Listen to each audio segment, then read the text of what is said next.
Hello and welcome to the CUFI UK podcast for Zion's sake. My name is Alastair, this is Alex. Hello. And in this podcast, no, Greta was not kidnapped. No, she was not held hostage.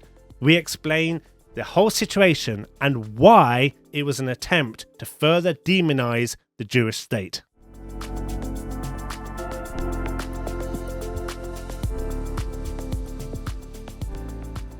So, Alex, let's begin with Greta Thunberg. Yep. Or where do we begin with Greta? Because she has made all the headlines this week regarding her yacht sailing in the Mediterranean Sea, her attempt to reach Gaza. Of course, she didn't reach Gaza. I don't think she expected to reach Gaza. Neither did we expect her to reach Gaza, because Israel intercepted the yacht and all the activists on board. I'm not sure we can even call them activists. I mean, they are anti-Israel, anti-Semitic propagandists. That's what this mission was. Yep. It was a self-indulgent propaganda attempt. And, of course, Israel prevented the yacht from entering its sovereign waters, took them back to Israel, and sent them back home on an airplane. Yep. We've got a lot to talk about because there's a lot which happened between then. Yeah. But one thing that she did achieve, perhaps one of the objectives, was the whole world was talking about the situation in Gaza. And sadly, of course, like many other weeks when we sit down at our desks, we are faced with an onslaught of anti-Israel propaganda. Yeah. And it's horrendous. Yes, exactly. Yeah, this was just a big publicity stunt, as Israel called it, a selfie yacht. Yes, I like that. Yeah. Selfie yacht. Yeah. And so obviously it was coined as, breaking the blockade, as getting vital aid into Gaza. Well, that wasn't true. The aid that was on there was a tiny amount. And I think they ate half of it. Yeah, they did. And also the aid is actually still getting to Gaza. So there's probably more aid reaching Gaza because Israel intercepted it than if they had made the full journey, because they'd have eaten more of it, wouldn't they? Yes. Yeah. And I found it quite funny because Greta is someone who obviously is pro-BDS. She's boycotting Israel, and then Israel forced her to actually sort of go to Israel. And they also sent her back home on a plane, and she's not flown since 2015 because she's boycotting planes. So yeah, she didn't look too happy. No. Yeah, she's also someone who's very much, before she became a radicalized anti-Israel activist or pro-Hamas spokesperson, I would say, she was actually caring about the planet before that. And as we saw from the videos from inside the yacht, which they themselves filmed, they actually threw their mobile phones overboard. And so they're not even environmentally friendly anymore, because we had a discussion before the podcast and I sort of did a little research. I asked, I know, please tell the listeners the research, Alex, because it stunned me. Yeah, so according to Grok and ChatGPT, throwing a mobile phone into the sea is the equivalent of putting 10,000 plastic straws into the ocean, or 1,000 plastic carrier bags. So they effectively threw the equivalent of 120,000 plastic straws into the ocean. Yeah, if they only got rid of just their phones, but they actually had more than just their phones, and we don't know what they actually threw over, but if they threw over cameras and other things, we're talking about quite a lot of pollution, because I don't think any single individual person would ever use 10,000 plastic straws in their lifetime, let alone throw them into the ocean. So yes, not very environmentally friendly. It did nothing to help the people of Gaza, and she ended up breaking her Israel boycott and her plane boycott all in one. So I don't think it was too successful. At one point I thought they were going to draw straws, draw lots, and decide who they had to throw overboard. But anyway, we of course wouldn't have endorsed that in any way. But it was a virtue signalling exercise, which most of this activism actually is. Yeah. But all the way along, there were continual sort of repeats of the kind of vocabulary which we have become accustomed to in the whole battle of false information. Yeah. And I think one thing that this did this week, very sadly, was there were so-called experts that were given a platform across all the media channels who were actually going way beyond sort of the very almost farcical publicity stunt that Greta was performing in the Med, to actually repeating very serious anti-Israel lies, blatant lies. And one of the things which we picked up on, of course, when Greta arrived in Israel, they were Israel, and I thought this was a very good idea, was they presented the video of the October the 7th attacks, the film, which hasn't been made public. Of course, we've seen snippets, but actually the very graphic and detailed film covering the atrocities, which has been shown very widely, to a whole number of people, including politicians, including journalists. That was presented, including CUFI, but that was presented to these activists, and they did not watch it. No. Yeah, so basically, as soon as they realised what they were seeing, they refused to watch it because, as Greta said in her own words, it's Israeli propaganda. Yeah. And so this goes back to what a lot of these activists believe, which is that they don't think that the October 7th atrocities were actually true. It's basically the modern form of Holocaust denial, but for October 7th. And yeah, this Liam Cunningham, for example, he's an actor on Game of Thrones. He was there when the boat launched. Everyone thought he was on the boat. Game of Phones. Game of Phones, yeah. Well, yeah. Thrown into the ocean. Yeah. But yeah, I thought he was on the yacht for the whole time. Yeah. No, he wasn't. He was there.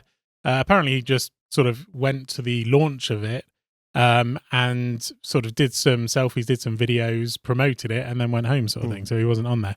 But he actually was asked, someone, questioned him online about watching, or, does he condemn Hamas for the atrocities of October 7th? And he replied, no, because it's the Hannibal directive. You need to look it up.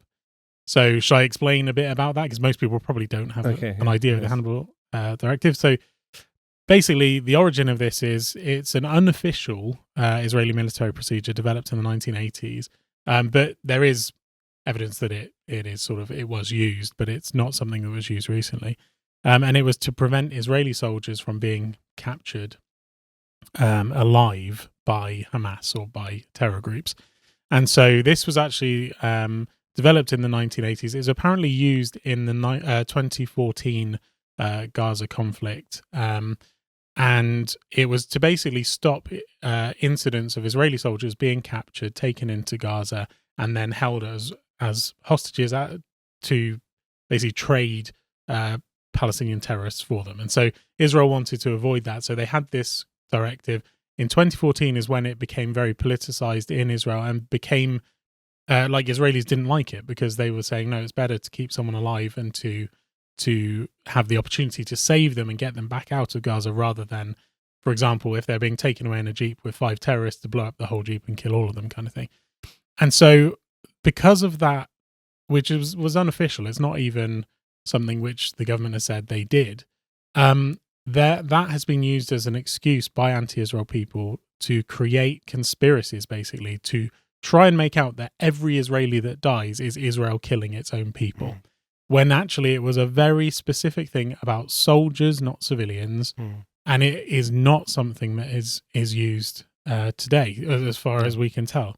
No. And so it has been used, by the way, in other conflicts. Actually. Yeah, I mean, that's the thing. It's something I'm pretty sure most militaries have, every military would have directives and procedures as to what they are supposed to do if they have soldiers who are captive and so forth.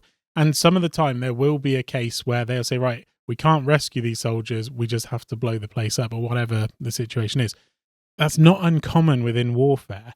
And I think a lot of these people who are commenting on this just have no idea what they're talking about. But it's another convenient weapon, isn't it, to be able to use against Israel? Yeah. And what saddened me, when I heard about the film that was going to be shown, I was really hoping and praying that, that might just be an opportunity. I know it was probably wishful thinking, but, I just had a hope that this might be an opportunity where they at least will have been presented with something that would have impacted them to the point of having to to think, through things, right? Yeah. And the fact that they close their eyes just reminds us that I don't know if did they walk out or Well, close they their eyes? refused to watch They just it. refused to watch it. Yeah. Either way, it is selective ignorance. Yeah. And selective ignorance is the thing which we are seeing throughout the pro-Palestinian movement, actually. Yeah. It is not something like, okay, there are many people who are ignorant of the facts because they're not presented with the facts, etc. But if you are deciding, no, I'm not going to listen to the other side, or in this case, actually, the facts about what happened, right? Yeah. Then actually that they are not held to account at all about that. There's a lady called named Francesca Albanese. She is the UN rapporteur, so she to the Palestinian territories. That means that the United Nations have appointed this lady to report back on the situation, effectively in the Palestinian territories, and you will have seen her if you have been watching any of the or several of the mainstream media channels. I saw her on Sky News in the middle of the week. She was also on Piers Morgan, and she effectively disputed the authenticity of that film. And Ridiculous. She was saying, and this was and no one challenged her. I know. So people were listening. She was put in doubt in terms of the footage, which she was accusing Israel of being manipulative, very, very clever in the fact that she always cites people, just sort of like, I don't know, but apparently this and that and the other. So this was being put out on the airwaves, and the presenter just sitting there really not knowing how to challenge this. Yeah. And this is someone who has the United Nations as a prefix to her title. I know. And right? so, she's seen as an authoritative voice in the media and to the audience. And then she also went on to LBC, and she took issue with the presenter there who was asking her about Greta and the yacht. And she was saying, you have invited a UN expert onto the program just to ask me about Greta. I don't know about Greta and all of that.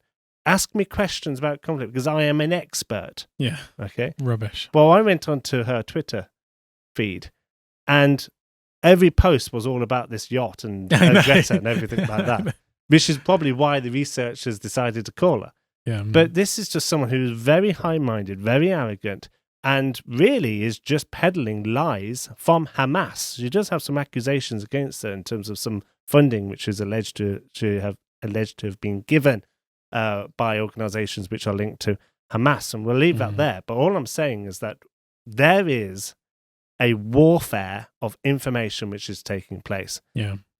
Earlier, or this week, Prime Minister Starmer said, Britain's not war ready, etc., etc. I could tell you there is a war happening now.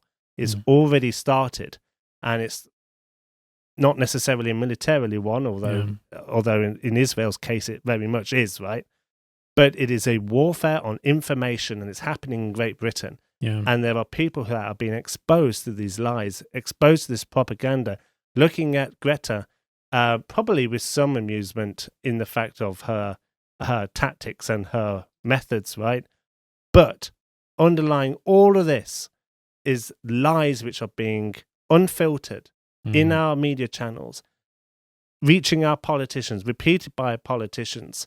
And we have to be ready to give a defense for Israel, to give a defense for the truth, to call it out, and to push back, because it is getting worse and worse week by week. Yeah, exactly. And the fact that someone like Francesca can actually, with a UN title, and she's a special rapporteur. She has that authority. She advises the UN.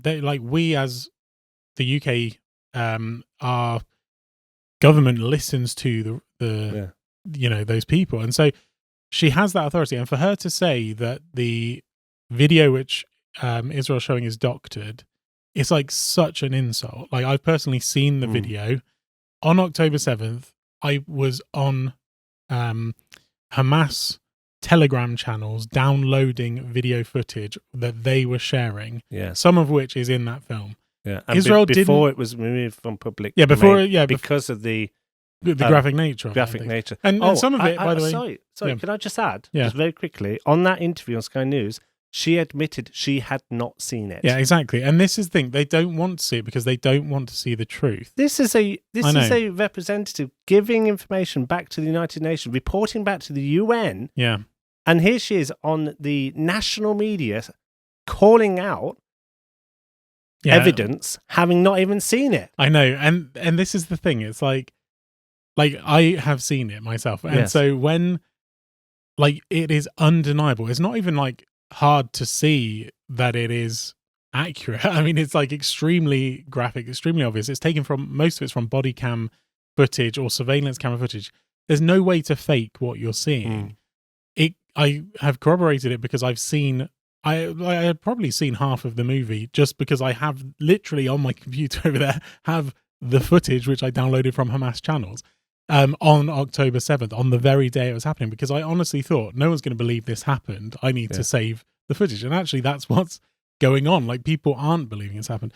But I just want to go back to this conspiracy theory, because I mentioned the Hannibal directive. Yeah. To be honest with you, most people don't need to remember that. It's something that's used by people who think they're being clever. Like Liam Cunningham, he's saying it, and people like Greta, they say the Hannibal directive because it sounds intelligent, it sounds intellectual, that they know Israel's secret tactics and so forth. It's absolute baloney. And they always say, like, oh, you should look up Yeah, you should look it up. And it's like, and if you look it up, you're going to find not really much. The UN, by the way, their estimate is, because ultimately people are killed in friendly fire situations, and that happened on October 7th. There was a situation with an Apache helicopter which was shooting, which it thought it was shooting terrorists and accidentally killed Israelis. But even the UN's largest estimate is that 14 Israelis were killed by Israeli friendly fire on October 7th. In total, yes. 14. Now, that then gets blown up to be, and by the way, 14 out of 1,200. So Israel didn't go out there killing all their own people. That's ridiculous. But even the conspiracy, even if they go on their biggest number, which is 800, I think they say, although people who are saying it's the Hannibal directive, they're probably saying everyone was killed. It was Israel's whole thing. But let's just like break this down, because we have to look at it logically, right? Why this conspiracy theory is ridiculous. Every major intelligence agency, journalist and government, even those hostile to Israel, agree that October the 7th happened, that Hamas carried it out. No serious news outlet, including Al Jazeera, questions October 7th happening. Why? Iran bragged about it, that they funded and trained Hamas. Hamas leadership celebrated it. In Qatar, they celebrated what happened. They didn't go there going, oh, this is a psyop that Israel carried out, right? Hamas filmed themselves and celebrated it.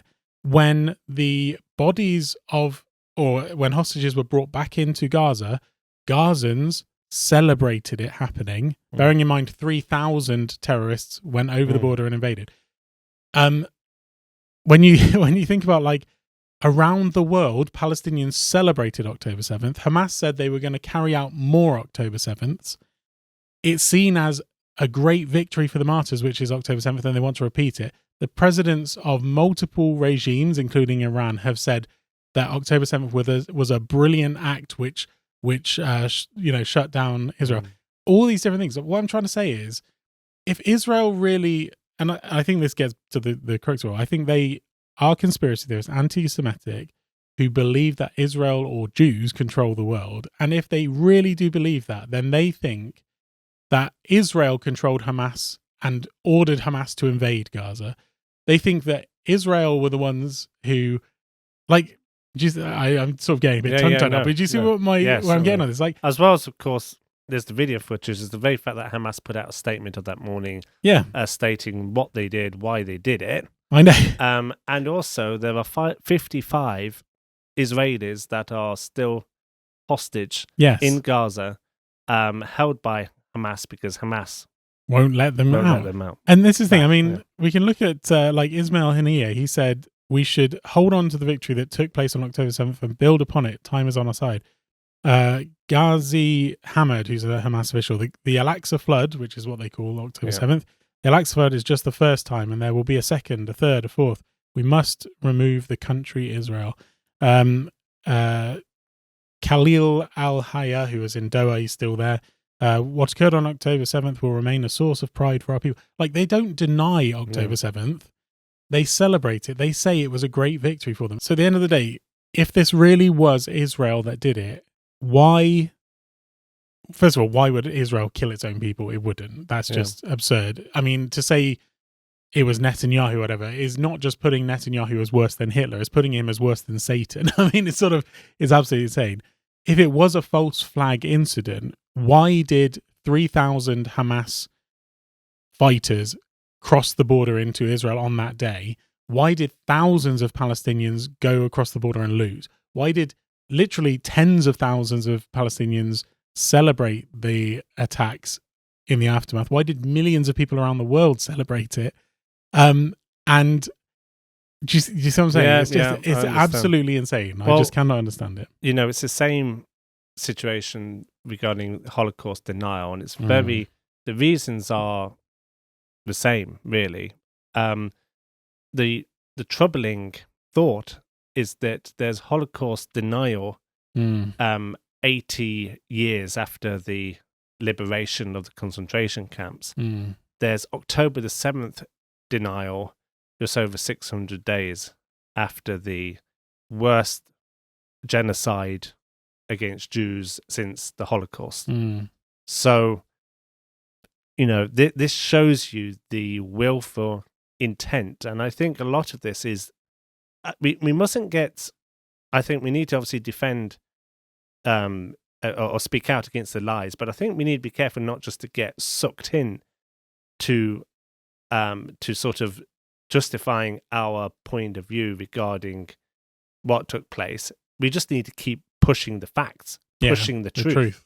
The truth. That's how we counter Holocaust denial. We weren't there, but we jolly well know the truth, and we keep speaking the truth. We continue to repeat the testimonies and the witnesses about what took place, and to make sure that the next generation hears about what happens and learns the lessons from what happened. We need to continue to do that, and we mustn't get complacent with that. And it's the same with October the 7th and the continual situation. We need to continue communicating to this generation and the next about the evil which perpetrated October 7th, and in fact has perpetrated all violent attacks, anti-Semitic attacks against Jews in the past and in the present. Going back to Greta, she used words such as kidnap.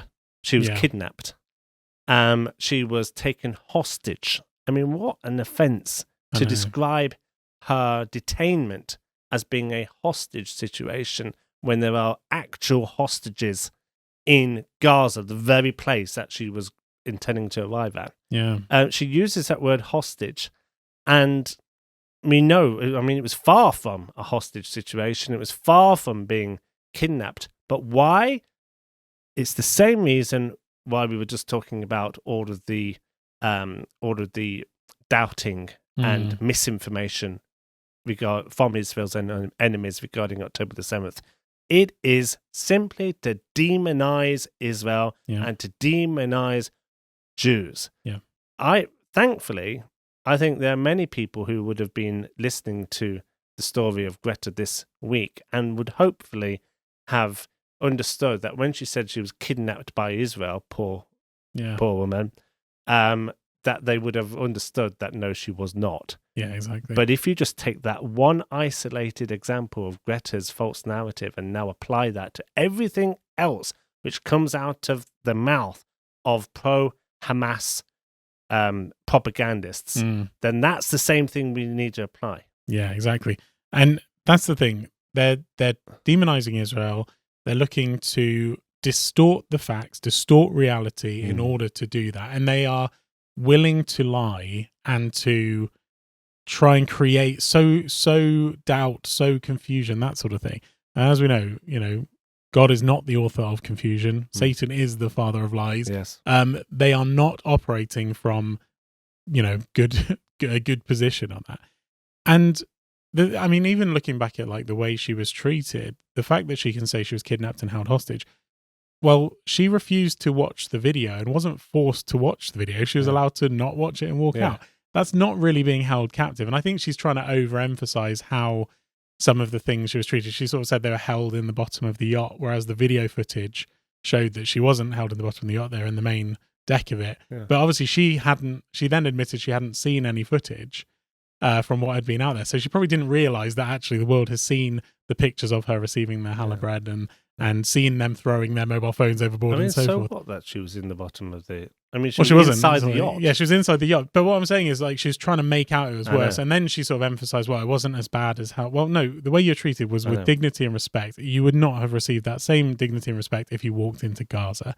That is the reality of it. And Israel actually protected her from that. The other thing that Israel did, by the way, it was completely legitimate. Israel is in a state of war against Hamas. When you have a military blockade on a position, you legally are allowed to control what goes in and out of that.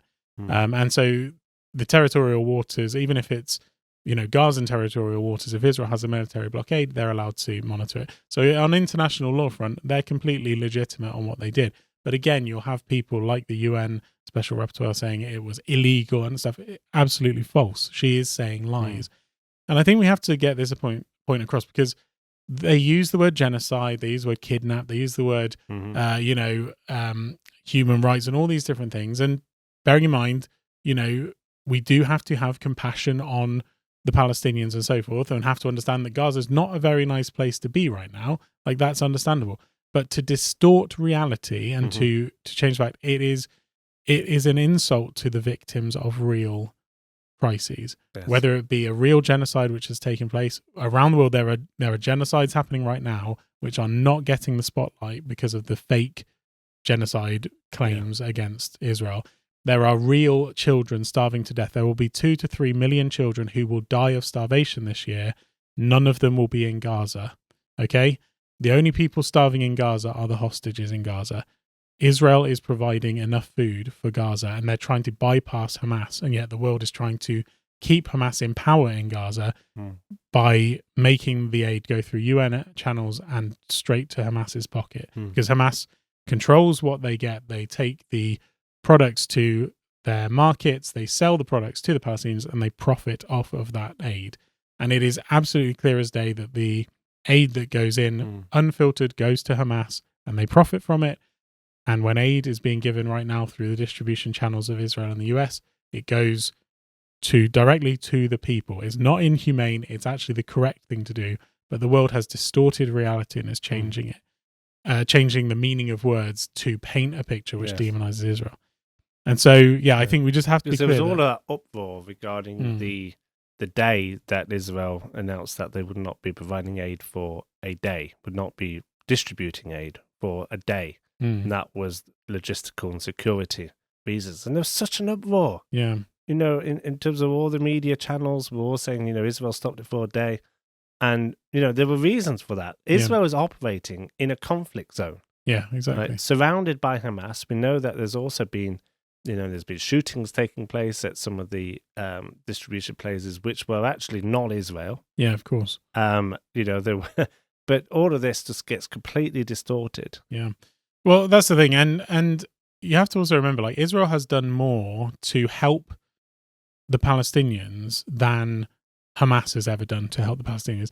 Israel's actually done more out of any country in the world about providing food and medicine and aid to their enemy's civilian population. Like, it is unprecedented how Israel is acting. Just the same with how Israel has been so careful within this war, operating in one of the most densely populated war zones in history, and it has one of the lowest civilian to combatant death ratios in the world.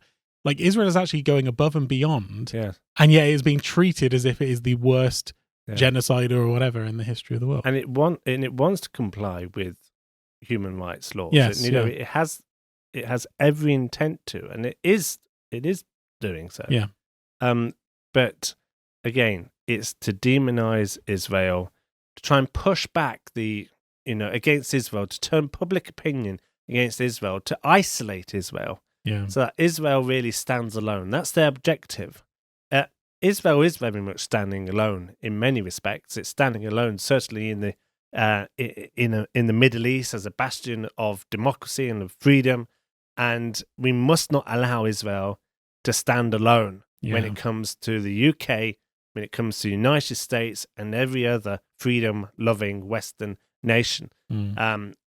We must stand with Israel because Israel has many enemies, and we must not join that chorus. Yeah. We must be the antidote to the hate by standing with Israel, by loving the Jewish people, and by calling out what is wrong. And that's what here at CUFI, our intention, our calling is.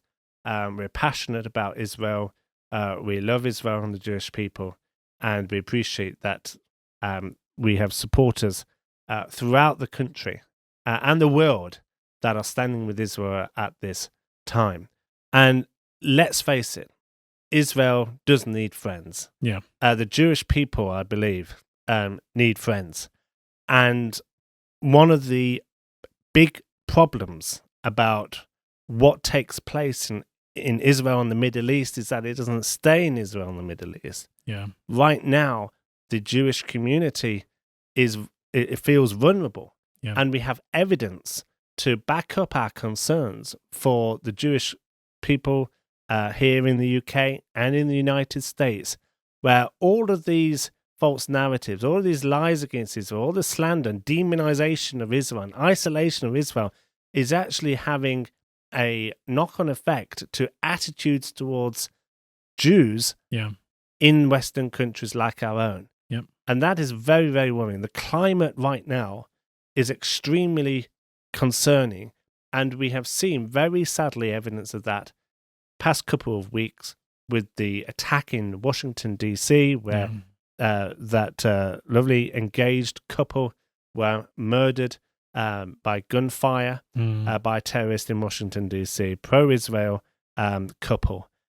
And, of course, the attack against the Jewish community in Boulder, Colorado. Let's just speak for a moment about the attack in Boulder, because that's the most recent attack. Yeah. Here were members of the Jewish community that had gathered together to demonstrate peacefully in support of the hostages, calling for the release of the hostages. Yeah. And they were attacked by an Egyptian-born terrorist, let's call him what he is. He's a terrorist who threw Molotov cocktails, firebombs, causing around a dozen casualties with burns. Thankfully, no one was killed, but there were, a number in a serious condition. Yeah, including a Holocaust survivor. Including a Holocaust survivor. Yeah. Let me just speak about that Holocaust survivor for a moment. Her name is Barbara, and Barbara was born in 1936. She was born in Hungary, and her family lived on a small Italian island, an idyllic island in the Adriatic Sea. It's today part of modern-day Croatia. And when she was 2 years of age, the family decided to uproot and return to Hungary. Why? Because Mussolini issued a ruling where all Jews were stripped of their citizenship. So at 2 years of age, in 1948, they fled this idyllic Italian island, went back to Hungary. In Hungary, 2 years later, Hungary affiliated itself with Nazis, with Nazi Germany, and there were a whole new raft of anti-Jewish laws which were introduced, and they were no longer safe in Hungary. So they crossed Central Europe, and they arrived in France. France, 1940. They thought they would have been safe, but Nazi Germany invaded France. So here was this young child, had gone from the Adriatic to Hungary, crossed to France. They had nowhere else to go except they headed south. They travelled through Spain, they went to Portugal, and in Portugal they went to the port in Lisbon, and they tried to get settlement somewhere, and they were refused by a number of places. But one place, the Dominican Republic, this Caribbean island, had gave allocation to, I think it was around 800 families in a special program in which gave some refuge to Jewish families which were fleeing. they boarded a cargo ship and they set sail across the Atlantic Ocean to the Dominican Republic. There they farmed the land. It was a difficult life during the war in the underdeveloped Dominican Republic, but they had escaped the Holocaust. Just think about that journey that young child had made. Then after the war, the family went to America, settled in America. The lady got married, and eventually the family settled in Boulder, Colorado. Last week, or just over a week ago, that 88-year-old was standing, calling in support of calling for the release of the hostages. Yeah. And she suffered serious burns by an anti-Semite with the same anti-Semitic hate that she had fled from, 85 or so years ago. Yeah. Just think about that. How devastating it is that Jews should not be safe in the United States of America, that a Holocaust survivor who fled Mussolini, who fled Hitler, has now been the victim of a Hamas-inspired, anti-Semitic, hateful attack. It is unacceptable. Yeah. It's important we make this connection, because the Jewish people do not deserve to live surrounded by this hate. No. And, it's not safe in Gaza, but it should be safe in the United States. It should be safe in the United Kingdom, and it is not. Yeah, exactly. And that's the thing. Statistically, looking at Jews living in the UK and America who are looking at making Aliyah, a lot of them see Israel as safer. Israel currently at war, currently under threat from 7 different nations, getting attacked from north, south, east, and west, is safer than the streets of London and the streets of America. That is a crazy thought when you think about it. The fact that the anti-Semitic attitudes around the world have grown so strong that it is, if you think about it, it's looking like the 1930s in Germany, sort of before the Holocaust happened, where there was open hatred of Jews, there was discriminatory laws, there were, Jews were marked and were unsafe traveling around and so forth. It's looking like 1930s Germany globally, where around the whole world, Jews are targeted, Jews are living in fear, because anti-Semitism is not just an issue in Europe or an issue under Mussolini and Hitler, but now globally. Yes. And that's what they say, globalize the Intifada. Exactly. That's exactly what they're trying to do when they are calling for that. We have to remember Hamas's aim, the aim of the Palestinian cause, ultimately is not to create a Palestinian state, it's to wipe out the Jewish state. But more than that, Hamas has said they're not just looking at destroying Israel, they want to destroy Jews globally. And that is driven by an Islamist mindset that is rooted in the Quran, unfortunately, and the Hadiths, which speak about going to war against the Jews and the final day not coming until they go to war against the Jews and, destroy them. That's the aim that they have. And unfortunately, it has linked in with these Marxists on the left who are, completely anti-Semitic, and they've got this unholy alliance. And unfortunately, well, predictably, I should say, on the right, where you have the extreme right, the neo-Nazis, the woke right, as people are calling them now, they also are anti-Semitic, anti-Israel. And a lot of them were self-proclaimed Christians who are saying, we're Christians, Jesus is king, but we also hate the Jews and we hate Israel and the Jews control the world and blah, blah, blah. And so you have this unholy alliance of extreme left, extreme right, and radical Islam all forming together. And the way the world is trying to combat it is with governments and the media and so forth. They're trying to be logical about it. They're trying to be on middle ground, etc. You cannot be middle ground with extremism. You cannot logically talk people out of things when they believe conspiracies and falsehoods. the only way to combat it is with the word of God and with truth. And so really what's happening, I think, is you're seeing that Jews are being isolated. Israel is obviously isolated. Christians who support Israel are being isolated as well.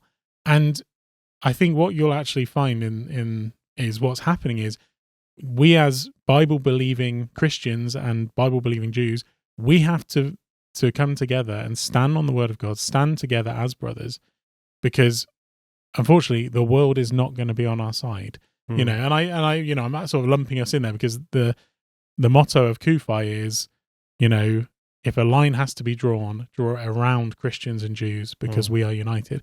And this is the thing, we as Christians have to stand up for Israel, because if, you know, the Jewish people are 16 million people. The Islamic world is literally, you know, 1.6 billion people. The Christian world is about 2 billion people. But as we know, most Christians, or half at least of Christians, are not Zionists. They don't even think Israel is relevant today. They are deceived. And so we as Christians, we are the biggest defense that Israel has outside of the IDF and Israel itself. It's interesting you should say that, because the Egyptian attacker told police, he said, and this is a quote, "I wanted to kill all Zionists." Yeah, exactly. He didn't even use the word Jew, although we know that often when they say Zionists, they mean Jews. Yeah. But in this context, in the United States of America, he said Zionists. Yeah.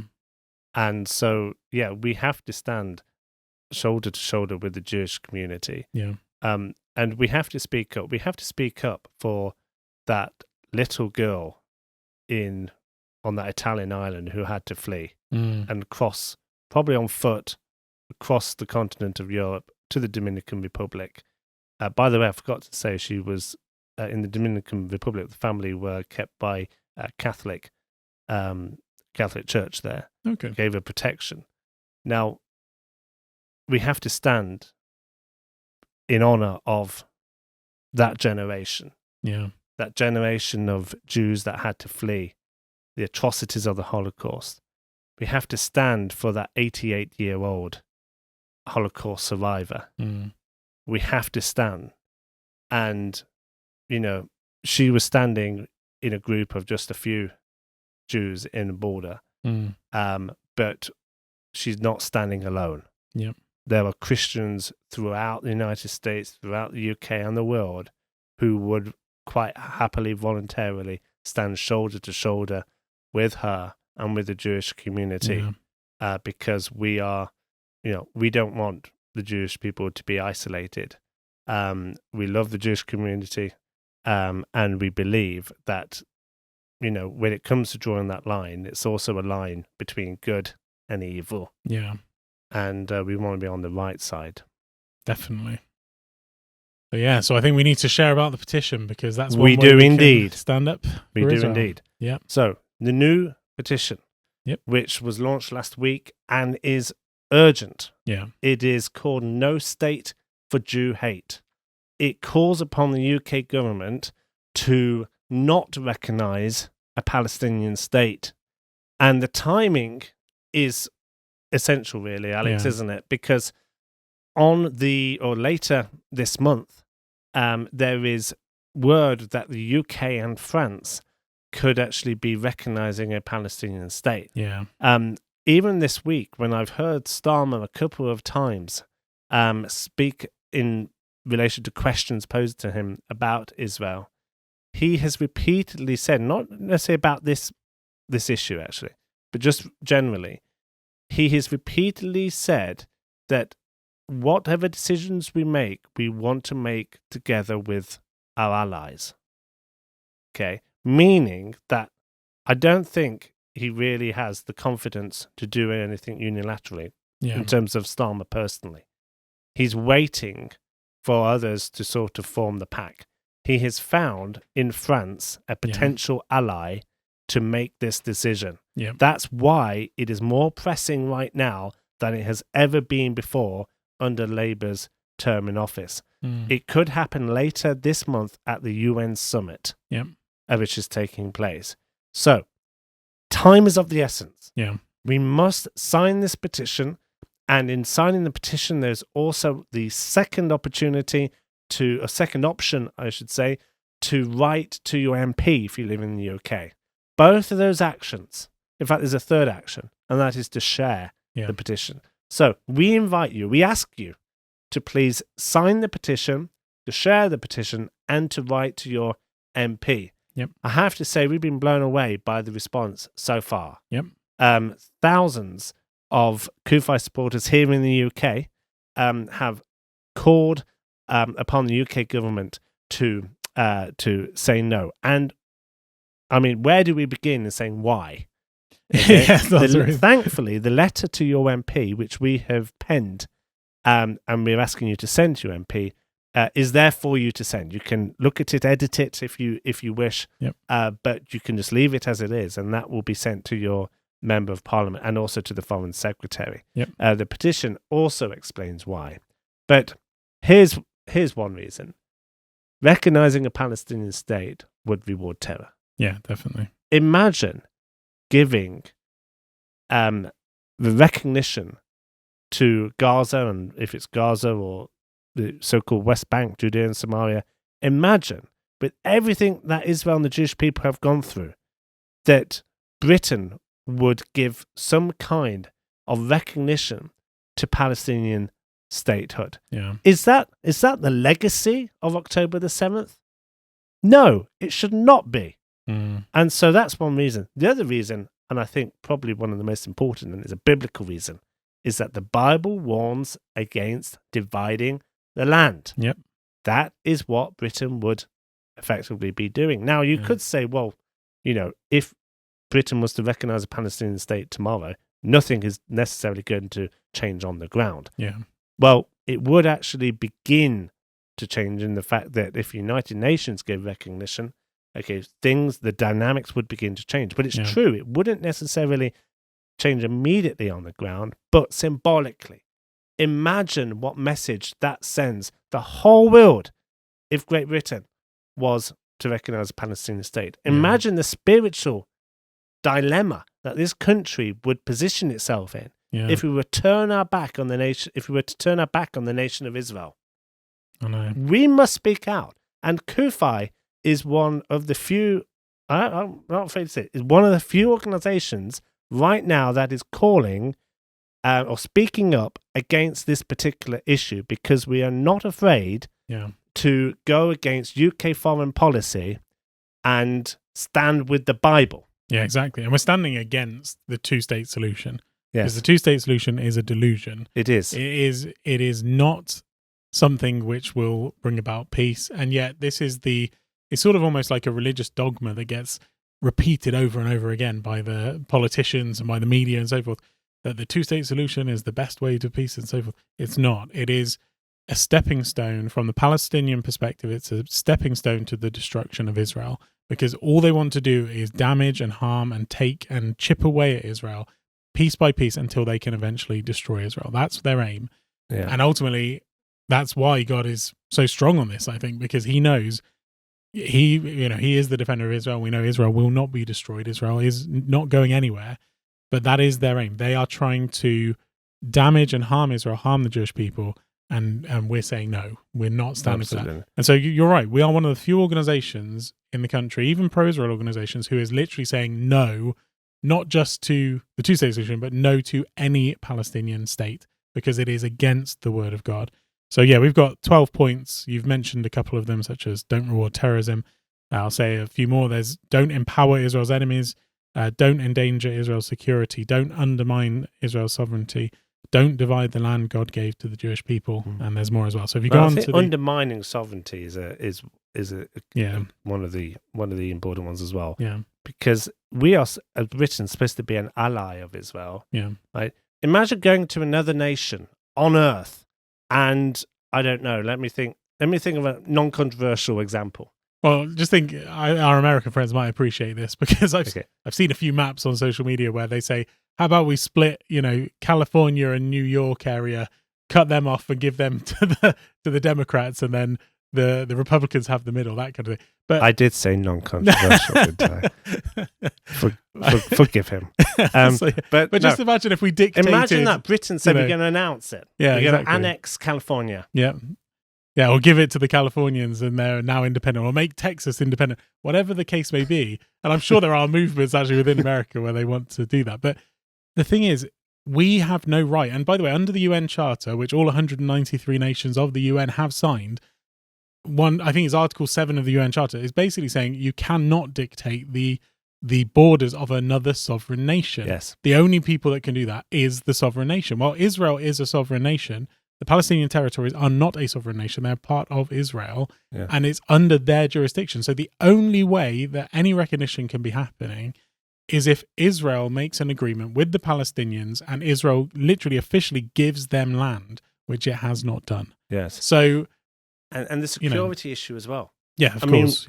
A Palestinian state could mean just Gaza, probably more likely would also mean the West Bank. Imagine a situation where Israel was to lose the security mandate over the so-called West Bank, Judea and Samaria, the heartland of the Jewish nation. Including East Jerusalem, which includes the Temple Mount. Imagine the security issues. I mean, there could be, and there probably would be, and this is why we should speak out against it, something similar to October the 7th. Yeah, but on a wider scale. On a wider scale. Yeah. It is absolutely farcical. It is the two-state delusion. Yep. There are 12 reasons that we have penned, and if you go onto the petition, you will be able to see those. It is very important. Once you've understood the reason why there shouldn't be a recognition of a Palestinian state, then please do not delay. Yeah. Go to the petition, hit the sign, and then go through to email your MP. It really only takes a few minutes. And the website address, which is on the screen, also in the description, is www.cufi.org.uk/no state for Jew hate. Quite easy to remember, isn't it? Yep. No state for Jew hate. Please share with your friends, share on social media, and let's get the UK government to hear the views of Christians throughout the country. Yep. It reminds us really of the importance, I think, of support for CUFI, why we exist, why we need your help. Yep. And, of course, if you would like to do even more by helping CUFI in sustaining campaigns like this and to help us reach even further, then please do consider becoming a partner with CUFI by making a regular donation, or to make a one-off donation, please go to cufi.org.uk/donate. Your support is greatly appreciated. It is greatly needed. And we certainly feel like we're not standing alone because of your support. Thank you very much for listening to this podcast. May the Lord be with you and bless you. And until next time, let's not remain silent for Zion's sake. Bye-bye.